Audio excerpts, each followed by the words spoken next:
All right. Hello, eaters and feeders. For those of you catching this live, I want to start off by inviting you to hit up that comment box. We are here. The reason I want to do this live stuff, while it isn't scheduled, I'm hoping to catch enough of you to answer some questions. Today, we're going to be discussing insurance. And many of you are familiar with, oops, I got to get our, coordinated here. Many of you are familiar with my friend, Matt Seidle.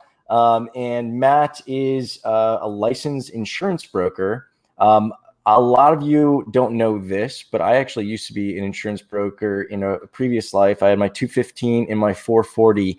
And I'll be honest, insurance, as soon as I wasn't thinking about it every day, I remember the phrases and stuff, but even going through it with Matt, it was like kind of dusting some stuff off. It's not something that we shop for every day. So the lingo is often it's like another language for us. So Matt's got an amazing way that he explains stuff. And honestly, I wish I learned what I knew about insurance from Matt, because it was almost like I learned it faster the second time with him explaining it. So I definitely wanted to share Matt's presentation and explanations with you guys.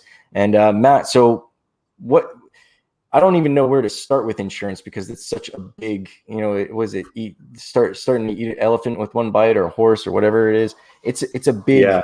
it's a big subject, but it's something that we all have to have, whether you're, an employee or an entrepreneur. A lot of my followers, obviously entrepreneurs, there's all sorts of insurances we got to worry about now. And those terms are, they're common. A lot of them are common throughout the different facets of insurance. So I guess take it away. And you're ready to screen share, walk us through an actual live policy to see how these things are in context.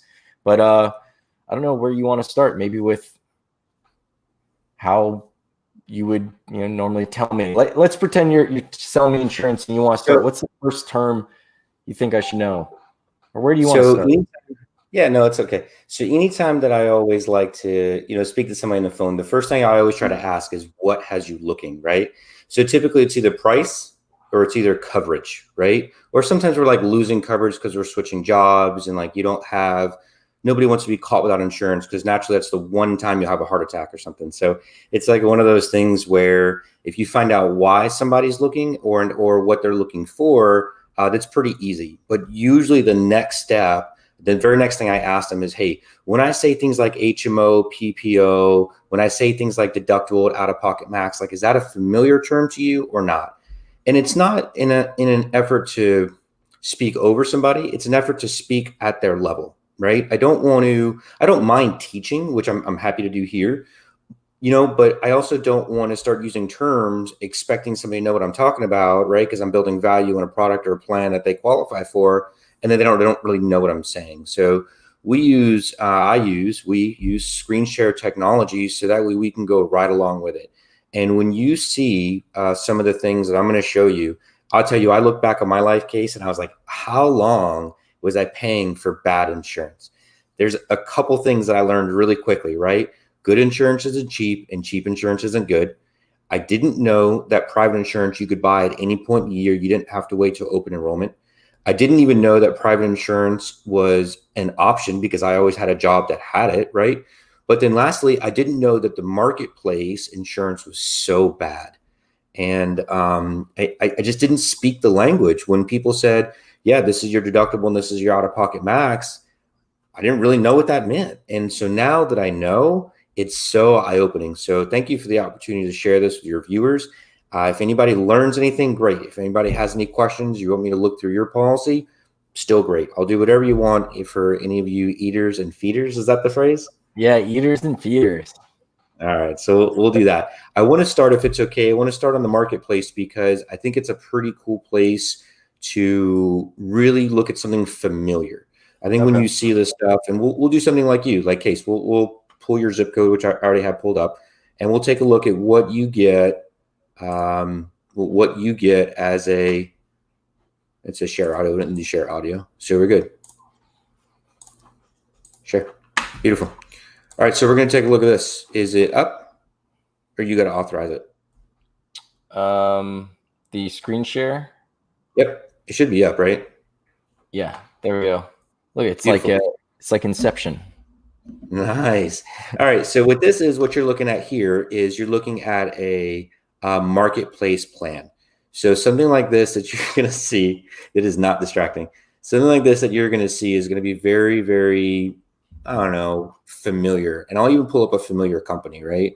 Like Blue Cross Blue Shield. So this is very familiar to us, Casey. So when you take a look at this, the first thing you're going to notice is the plan premium is $432. This word deductible.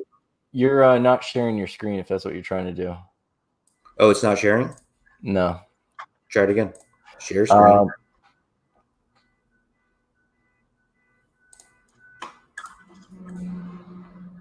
Is that better? No. Yeah, now it is. Okay. It is. Cool. Okay. There it is. So what you're going to notice is this is very familiar to us. This word deductible. This means the amount of money that you have to spend as a consumer before the insurance pays anything at all. Okay. Which is not something that I always knew. If I knew that I had to go to a doctor's office and the doctor's office visit was $200, that $200 I had to pay all of it until somebody got to $7,700. I don't know that I would have probably gone to see that doctor, right? And then in a catastrophic, heart attack type situation, I had to pay the first $8,150. I don't know that I would have known that or known to do that, right? And then when you take a look at some of these, when you go to like a lower cost option, look at this. This is a $4,700 deductible with an $8,150 out of pocket, and it's $417 a month. The first thing that I always like to look at when looking at this is called an EPO. So there's a couple different, three main popular programs. The first one's going to be a PPO network. PPO just means that you can choose whoever you want to go to. HMO means that network is pretty small and it's selected by the insurance company. Insurance tells you basically who you can see and who you can't. And then an EPO is an even smaller of an HMO network called a exclusive provider option. So these are all pretty small networks. It isn't until you get down further and further that you get to an HMO, which again, you're paying the first $7,700 and $8,150 out of pocket. And does that kind of make sense? And that resets every year, right? Deductibles reset. Every insurance company, deductibles reset every year. Yeah, I will tell you that if you have cancer, if your previous heart attack, I don't want to say to use the word victim. We'll use victim. If you're a previous heart attack victim, if you have diabetes, this stuff is great because this stuff here is called what they call is guaranteed issue. That means they offer it to everybody, big, tall, fat, or small. You get it. It's a guaranteed issue. Something very similar that you would see from your employer. So the challenge that you have here is that if you're healthy, why should I be on the same plan as somebody who's unhealthy, right? Why should I be on the same plan as the guy who smokes 15 cigarettes a day and 12 Diet Cokes? Like, why should I be on the same plan as that guy, right? I'm healthy. Me personally, I'm 38 years old. I'm 190 and change. I hit the gym 5 days a week. I watch what I eat. Like, why should I be on the same plan as somebody who doesn't do the same things? And so the private market, there's a company out there called United Healthcare. United Healthcare takes all the healthy people and they put them together. And when you think about riskiness, if you take all the people, like let's just say you're going to lend money and you pulled credit on everybody before they did, and you only lent to 700s and above, you would say that your money's pretty safe. This insurance through United, it works nearly the same way. They're going to take all the healthy people, give them really awesome coverage at a really low deductible, right? And then hope that they don't use it, or the likelihood of them using it is very slim. And that's how everybody wins. You get awesome coverage at a low premium, and they hopefully don't pay out any claims. Does that kind of make sense? Yeah. All right, sweet deal. So I'm going to walk you through exactly what something like that would look like. So this coverage here is $292. This is what we're going to review. $292. So don't forget that the other one is $432. So call it $150 for easy math. It's $150 less money per month, and it's on the United Healthcare Choice Plus network. So there's 5 really awesome benefits. First, it's a PPO network. So you can go anywhere that you want. There's nearly 900,000 doctors, 6,000 hospitals. This year in 2020, since they've been in inception, they paid out their $1 billion in claim. And then the last thing is that you don't need a referral to go see a specialist. If you wanted to skip the regular doctor and go right to the specialist, you could do that. The plan breaks out into go ahead. And with HMO and EPO, both of those require you going basically to your general practitioner. You have to say, hey, Correct. I've got this wrong with me. And then they have to say, yes, you do have that wrong with you. Now you can go to the guy you wanted to see initially, right? Well, actually, And then it technically has to what's be going to with the happen is, network too, right? yeah, so technically what's going to happen is you're going to go and you're going to see your HMO doctor, again, a very limited network, right? You're going to have to pay for that visit. That office is you got to pay for. Then he's going to confirm, like you said, whether or not you have it. Then he's just going to send you to his friend.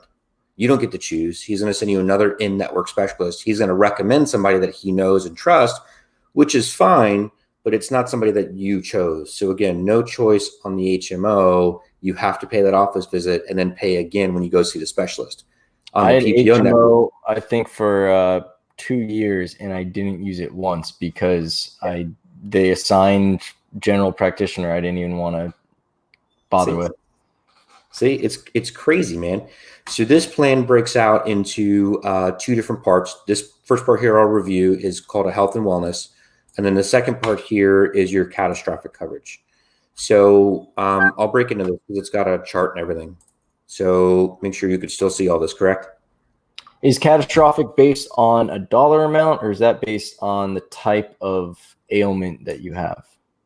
It's the type of ailment. So this would be something like cancer, heart attack, stroke, something big sickness, or even big surgery. Let's just say you fall off a ladder and now you need to fuse your back or whatever. Anything catastrophic would Okay. be considered anything like that. You lose a limb. I mean, catastrophic, right? So as you can see here, just like I said, no deductible and no co-insurance. So this means that you go to the doctor and you pay nothing.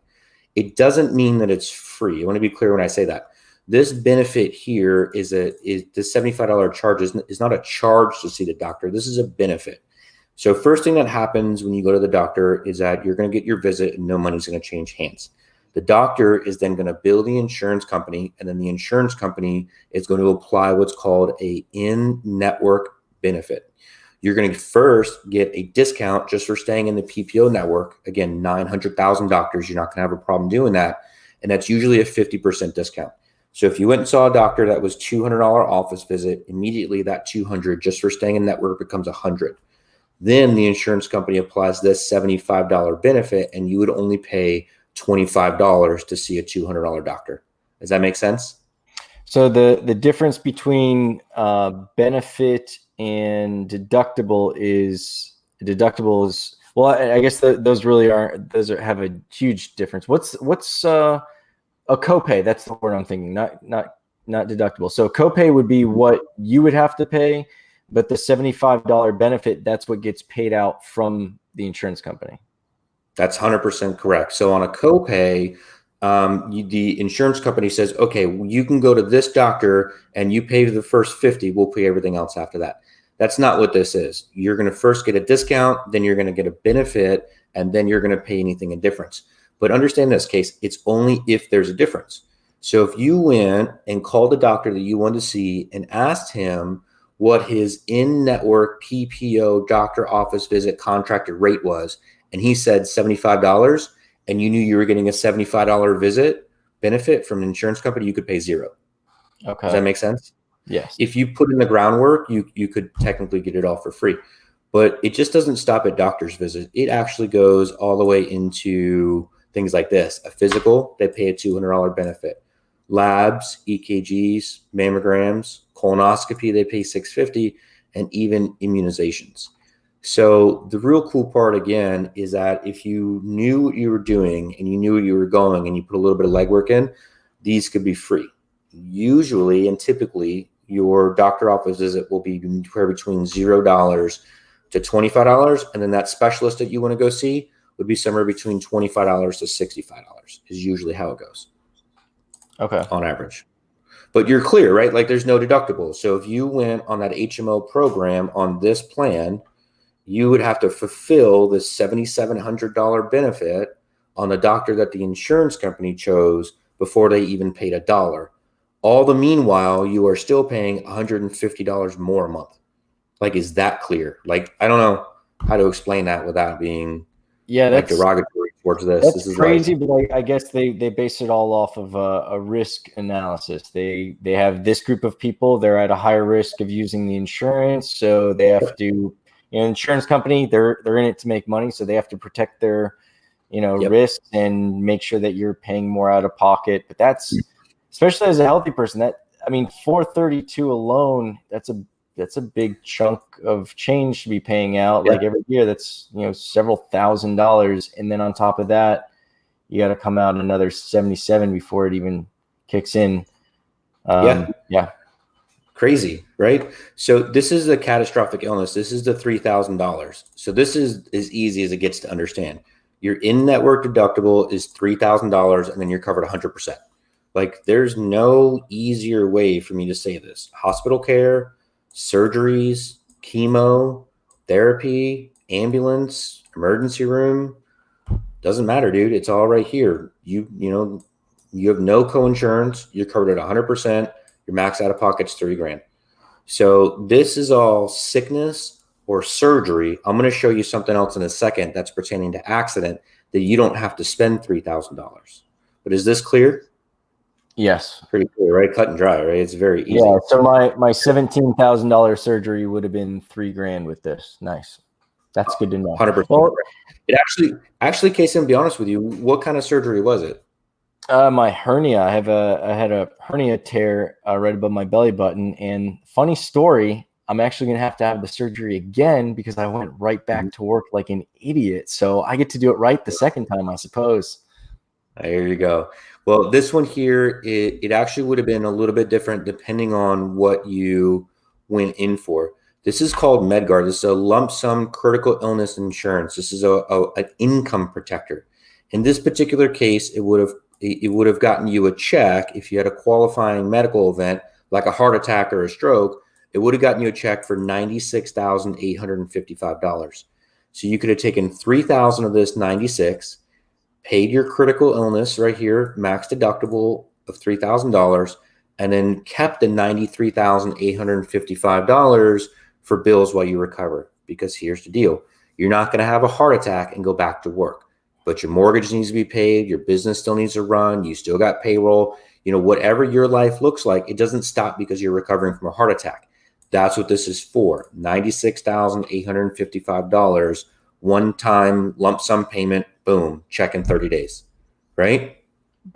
I've never seen that before, actually. Is that kind of like is that what Aflac does? I really don't know exactly what Aflac does, but that seems like This part here, this is more Aflac. So this one here is what I was talking about. United does a really good job in separating sickness and accident. You don't need to cover a $3,000 deductible for a broken arm. A broken arm is only $3,500. So there's no sense in doing all that stuff. So they take accident protection very seriously because they know that accident is more likely to happen than sickness for healthy people. I personally am more likely to have an accident at the gym than I am to get cancer. It just doesn't run in my family, right? So for a $500 deductible, if I threw my back out deadlifting, I'd have $10,000 of accident coverage. Now, this is per accident. This isn't per one-time use. So if I hurt myself in January, I can use it in February, March, April. I can use it weekly, monthly, however often that happens. This is for stitches. This is for broken arms. This is for anything you dislocate. This case is probably the best money ever spent. $500 deductible, $10,000 in benefits. Also includes some time at the hospital, but also here's the biggest kicker, MD Live. MD Live is a doctor by FaceTime. You don't have to get up and get dressed, go to the doctor for him to tell you you have the flu, only so he can prescribe you something that you're going to pick up by prescription, like bronchitis. You don't need to go to the doctor for that. It is FaceTime telephone, and here's the best part. You ready? It's free. This particular benefit is free from any copay. It's free from any benefit. It's free from any deduct. It's nothing. There's no charge for this, and it's available to you 24/7. Pretty cool, right? Yeah. As a business owner, it also comes through. I'm just going to scroll through this real quick, but it comes with a processing service through ADP if you so choose. Credit card processing, employee talk, finance talk, and then here's the HRA 105. Private insurance is 100% tax deductible. So this 200 and what are we looking at? $292 a month, call it 300 for easy math, times 12, this $3,600 is deductible each and every year. Pretty easy, pretty simple, right? And do I have to have, a bunch of employees on this insurance, or is this just a benefit of me having like one policy, just my policy on there? So this is just your policy. You don't have to have a bunch of employees on there. How I always tell people what makes sense is that if it's like you guys did, just like you guys do for company cars, right? You guys had the guys qualify for their own car, then you just paid a portion of their payment as part of their employment. Yeah. Health insurance can work the exact same way. If somebody wanted to qualify for this plan and keep the plan, God forbid something happened at FFF, then you could, stop contributing, but now they own this plan. So same thing for you is that as an employer, you would just pay a percentage. You could even tie it to performance and say, okay, look, if you sell this amount of meal plans or subscriptions this month, then I'll pay 20%. But if you do this, then I'll pay 80, or you can customize it however you want. But if that employee quits, it's theirs to take with them or cancel. Insurance, by the way, is 100%, cancelable. It's not like a cell phone contract. If you stop paying, you're just not covered. Okay. All right. So you're not locked into anything. No, it's not. It's really simple. I'm scrolling through all this because I really like to show that MD Live. You'll get there in 1 second, but I want to also show you a couple of the other things along the way. So here's the doctor, right? Doctor Anywhere. This lady's on her phone, and you can see it, and you can see some of the things that it would commonly cover, right? Insect bites, allergies, vomiting, pink eye. Imagine you were vomiting or nauseous, and you had to get up and go to the doctor. Or now you have the doctor by your phone, and you can look, Casey, look, 0000. It's free. Whatever you need, all right there by phone. And that's just part of the plan. So like non-emergency stuff that doesn't require a doctor visit, doesn't require you go to an ER, and it only makes sense. I guess, what'd they do 20 years ago when they didn't have Zoom and cell phones everywhere? 20 years ago they had cell phones. Dude, could you imagine having like pink eye and just needing to get the little drops or whatever, but then having to go to your doctor's office and somebody's there because they think they have COVID? Yeah, especially these days. It's the fewer reasons to go out, the better. The better. So check it on this again. PPO network, $292 a month, no deductible whatsoever for health and wellness, $3,000 out of pocket max, $96,000 if you have a heart attack, stroke, lose an arm, get cancer, right? And then $10,000 in accident protection with only a $5 deductible, and then the teledoctor. So go back here for a second. $432 a month, $7,700 deductible, $8,000 out of pocket max. You ready for this? No check for $100,000, right? And no accident protection. You break your arm for $3,500, it goes towards your deductible, dude, and you're still paying $150 more a month. So you gotta break two arms, $3,500 a piece, and you still haven't cleared your deductible. That's a rough year, and then it starts over the next year. And it starts over the next year, and you're paying for $150 more. So here's the key with some of this. I want to go over it with you because your viewers are going to look at this and say it's too good to be true. Number one, it's not too good to be true. You just have to be medically underwritten for that plan. Okay, that's their United's flagship plan, right? So this is like, I don't have a history of cancer or heart attack or stroke in my family. I'm so unlikely to have this happen. I'm super healthy. This is a plan that I want. That's great. There's no problem there. They have this other plan. It's very similar in premium. It's a little bit more expensive by a couple bucks, but it's called a Secure Advantage. The Secure Advantage plan works exactly the same way, except the max out of pocket, instead of it being 3, is 7. But here's the key. You could have 27 heart attacks once you have it. They can never kick you off the plan, right? So that would be the alternative for the person who doesn't pass the physical underwriting or whatever the requirements are. So this person would say, okay, heart attack and cancer run in my family. I just haven't had one yet, but I ultimately think it is going to happen. That's what this person would say. So this person's out-of-pocket max would be 7, but only for the critical illness. You still have $0 deductible for the health and wellness. You still have the one-time use $100,000 check, and you still have the $500 deductible accident coverage for $10,000. The only difference is that critical illness. And advantage is that you can never be thrown off the plan for an existing or for a pre-existing condition, right? It'll renew every year as long as you keep paying the premium. And then they have something called a guaranteed issue plan. It's $0 deductible, but it doesn't have any health and wellness. It's just for sickness. So just if you're sick, you can go to the doctor. There's no benefits for like physicals or mammograms or anything like that. But if you've had a heart attack on it, you can get on it. But here's the difference. It only has coverage for 300 grand. You're going to be responsible for anything over $300,000. So you still get the discount for PPO network. You still get the benefits applied for x-rays and all that other stuff. And then anything over 300 grand is going to be your responsibility. But there's no like dollar amount deductible to meet. It's just anything over 300. You still get the payout, except it maxes out at 10,000, right? And you still get the accident coverage. You can still get the $500 deductible for 10,000. That's the person as I've already had a heart attack and I still want coverage that's better than the marketplace. So 3 different plans: healthy, healthiest, healthier.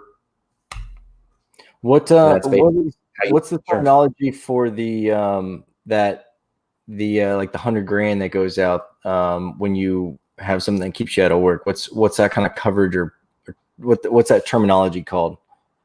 That particular terminology is called a they actually call it a critical lump sum income protector is what they call it. What kind of events do they require? You said real world situation. I think it was like November, December. I was down at Restaurant Depot, just moving 40-pound boxes of this, 60-pound boxes of that, tweaked my back. And thankfully, I'm out of the machine of the business enough where I don't have to do anything physical. I was doing physical stuff at that time to help the business. And viewers are probably familiar with Hell Week. This is what I was referring to. I tweaked my back, something fierce. And had I been doing anything physical, I would have been like no bueno for a while. So this would be something that, if like I said, if I was still in the machine, if I was still, owner, operator, cook, or anything physical where my presence had to be there, and it was more than, just putting a screen and a phone in front of me, that would have been something I would have needed. So that's something that is that common in a lot of insurance policies, because I've never seen anything like that added into the spiel I've heard or anything that I've pitched before in the past. Yeah. So this one in particular that we were talking about is related to critical illness. So I'll give you an example where you would get the full benefit: kidney failure, life-threatening cancer, major organ transplant, paralysis, heart attack, stroke, or terminal illness. Then it goes down to the list of benefits where you get like 25 grand, so 25% or whatever the max benefit. That benefit is adjustable. I just happen to want to show the viewers that you could get up to 100 grand. So in this particular sense, if you just had to get a heart valve surgery, right, they would write you a check for, in this instance, 25%, so $25,000. You would use 3 of that for your deductible, and then keep the other 22 grand. So it depends on exactly what's happening. But in your scenario, to answer your question, because I want to get the viewers an answer, United has something called a short-term disability. It'll pay out either after 2 weeks or after 30 days, a benefit that you choose up to $3,000. So if you tweaked your back and had enough cash to keep you going for at least 2 weeks, they could pay you out a benefit of $3,000 after missing work for 2 weeks. And throwing your back out would be a qualifying event. Okay. So there's other things like life insurance. I don't want to confuse the crowd, but my point is that if we were on the phone and you said, Matt, I want to see the full menu of all my available benefits, we could do that. This particular instance is more like health insurance, because that's like the meat and potatoes of what we do. All the other stuff is like the sprinkles and the butter and the salt and other such. What would you say, based on your experience, what are the common, how there's like always a top 5? Top 5s are great ways to really get some highlights. What would be your top, maybe it's not 5, maybe like 2 or 3, like common misconceptions or biggest things that people either don't understand or they just miss when they're getting insurance? Either they don't understand, they don't know to ask for it, or it's something that's kind of breezed over. Because I'm sure, like, if I was trying to sell someone on that $7,700 deductible, I probably wouldn't be spending a great deal of time discussing it and explaining the fact that it's going to renew, that you have to send it. Like you breeze over it. But what do you think are the ones that people really need to bite into and get familiar with? Okay. I think that people think health insurance works like auto insurance, that if you use it, it'll go up. And that's actually false. For United, it's very good, right? For United, the benefits actually go up 10% every year. So that $75 benefit after 12 months will become $83, right? The United has not raised their rates. So I haven't been with the company super long, but my boss has been with them 4 years, and he's seen one rate increase in 4 years, right? And the premiums went up 4%. 4%. I feel like an idiot because I'm one of those people who I've honestly like avoided going to the doctor just because it's like I know all he's going to do is tell me to take some stuff. I'm going to try and knock it out with some NyQuil. I survived, but maybe I could have, curbed that a little bit faster. But I honestly thought that anytime you file any type of claim, insurance is just like, oh, here's a way to justify charging Casey more. So that's good to know. Maybe I'll, use my insurance a little bit more frivolously. That's like that. I think that's the biggest one. And I didn't know, here's another thing that I learned that I thought was super beneficial, is that it was 100% a tax write-off. I didn't know that. I didn't know that you could write off 100% of it. And then technically, if you think about it, okay, you're fronting the $3,600, but you're getting it right back in your tax credit. So is it really you paying for it? Like when I wrap my head around a tax write-off that's big, I start to think, well, wait a second, the government's really paying for it. And if I'm going to have the government pay for something, right, I'm going to have them pay for really good insurance, like on the private side of it. I'm not going to jump on the marketplace plan now knowing what I know, right? But I am guilty, and I'll tell you that I was the sheep, and I was like, yeah, sure, sign me up for this $5,300 deductible and max out of pocket for $6,400. But I didn't know what I was doing because nobody ever explained it in this way to me.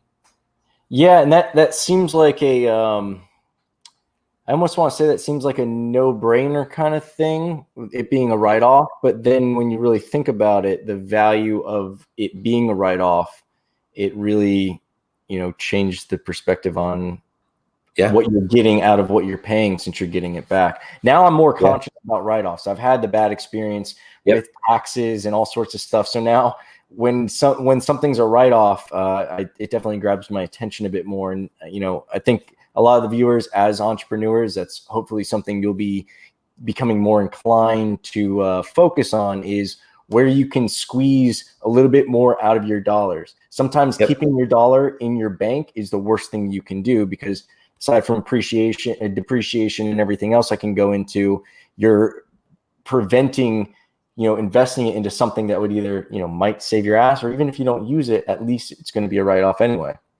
Yep. I think another thing that I learned was when I thought about private insurance, I always thought that you had to have somebody like come to the house and prick your finger and take blood, and they had to weigh you. As a kid, I cried when they took my parents' blood because I was just that's so terrible. Well, you're 6, right? You don't know. So for this particular program, it's a 25 question questionnaire. And then they're going to pull what's called an MIB, which is a medical information bureau. It is like a credit report, but it's your history. And so if you've been diagnosed with cancer, you're not going to jump on there, answer a question, say no to cancer, then magically have cancer, right? It just doesn't work that way. So they're going to pull your bureau. It's not income related. It's not credit related. It's a medical bureau. They're going to pull it, review it through underwriting, hammer it against the questionnaire. They're going to compare it against the questionnaire.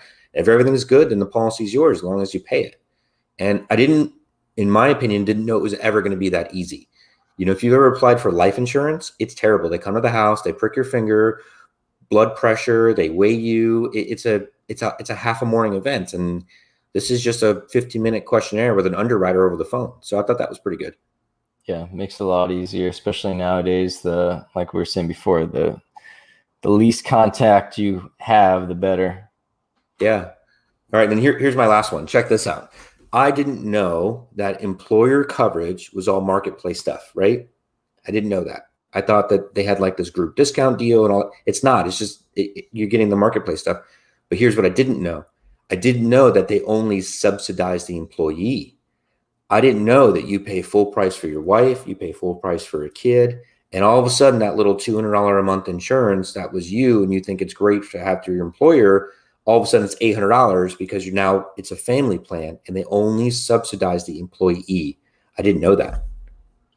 I didn't either. I mean, the insurance I was on growing up was my mother's insurance through the school board. So I guess that was, set up a bit differently. But yeah, that's something, again, it kind of seems like it makes sense because if you're, from the employer standpoint, I look at it as, well, if this guy has, 6 kids and this guy's got no kids, I'm paying more for this guy just because he's on the policy. So I understand why they don't extend it, but that's still probably not a lovely thing to learn, especially when you're, your own family. Yeah. So, And then when you come off that plan, let's just say you get fired or you quit or whatever, they're going to offer you Cobra. And all Cobra is, it's the same coverage you have now through the marketplace without the employer contribution. So now that $200 plan that you're paying on as an employee all of a sudden becomes $500 because that was a dollar amount that the employer was contributing. And now you look at this and go, $500 for a $7,700 deductible, I'm out. And so that's when you can jump on the private plan, and that's yours forever, no matter where you work. And what you said about enrollment too, the open enrollment, I feel like I knew that about private insurance, but I feel like I forgot it because I had this open enrollment kind of burned into my brain. Maybe because I've been on the business side so much, but that's another good thing to put in there. There's probably a lot of people, especially right now. I'm imagining a lot of people are probably more conscious of insurance, and there's probably a dash for insurance and getting some kind of coverage because of the prevalency in everything that we see in media. It's a high risk kind of day-to-day life right now. So yeah. Oh no, 100%, man. We're busy, and that's a good problem to have.